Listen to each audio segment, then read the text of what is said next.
आहान ने झटके से दरवाजा खोला तो उसका मुंह खुला का खुला रह गया। कमरे के अंदर स्नेहा नशे में थी और देव मल्होत्रा उसके साथ जबरदस्ती करने की कोशिश कर रहा था। आहान को वहां देखकर देव उस पर चिल्लाया। तुम यहाँ, तुम्हारी हिम्मत कैसे हुई यहाँ आने की? आहान की आंखें गुस्से से लाल हो गई और मल्होत्रा को थप्पड़ दे मारा। आहान सनाया को अपनी गोद में उठाते हुए गुस्से में बोला, जी तो चाहता है कि जान ले लूं तेरी। सानिया मेरी पत्नी है, आज के बाद सानिया की तरफ आंख उठाकर भी देखा तो अच्छा नहीं रहेगा। इतना कहकर आहान ने सनाया को गोद में उठाया और वहां से निकल पड़ा। घर पहुंचकर आहान सनाया को गोद में उठाया और अपने बेड के करीब ले गया। आहान ने सनाया का चेहरा देखते हुए कहा, मुझे पता है कि हमारा एक साथ सोना आपको पसंद नहीं है, पर आज की रात आपको यहाँ पर सोना होगा, क्योंकि आप ऐसी हालत में नहीं हो जो मैं आपको अकेला छोड़ दूं।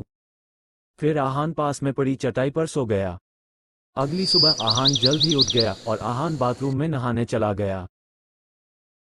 जब सनाया की आंख खुली तो खुद को आहान के बेड पर पाकर चिल्ला उठी, आपकी हिम्मत कैसे हुई मुझे अपने साथ सुलाने की? कैसे आए मैं यहाँ? आपको पता है कि मेरा बेडरूम अलग है, तो आपको अपने साथ सुलाने की हिम्मत कैसे हुई आपकी? सनाया आप रात नशे में थी, मैं आपको मल्होत्रा से बचाकर लाया था। आपकी हालत देखकर मैंने आपको अकेला छोड़ना सही नहीं समझा, बस इसलिए। अब सनाया को बीती रात की सारी घटनाएं याद आ गई, जब देव मल्होत्रा ने उसके ड्रिंक में कोई दवा मिला दी थी और फिर उसका फायदा उठाना चाहा था।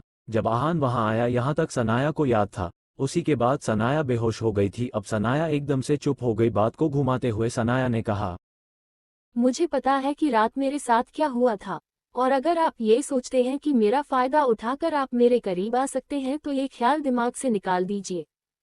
तभी सनाया अपनी जगह से उठी और आगे बढ़कर टेबल पर पड़े लैपटॉप को उठाया और बोली, आपके चक्कर में तो मुझे याद ही नहीं रहा। मुझे कुछ जरूरी काम भी करना था। इस मल्होत्रा का अब तो कुछ करना ही पड़ेगा। मुझे नहीं पता था कि वह इतना घटिया इंसान होगा। कहते हुए सनाया ने अपना लैपटॉप खोला और ईमेल चेक करने लगी। तभी उसे सामने जो दिखा, सनाया एकदम चौंक हो गई। वह हैरानी से ईमेल पढ़ते हुए बोली, ये कैसे हो सकता है? इस ऑफिसर ने मेरे ड्रीम प्रोजेक्ट को अप्रूवल देने से मना क्यों कर दिया? तभी अचानक ही सनाया का मोबाइल बजने लगा। उसने स्क्रीन पर देखा तो उसके दादाजी आनंद गिल का कॉल था।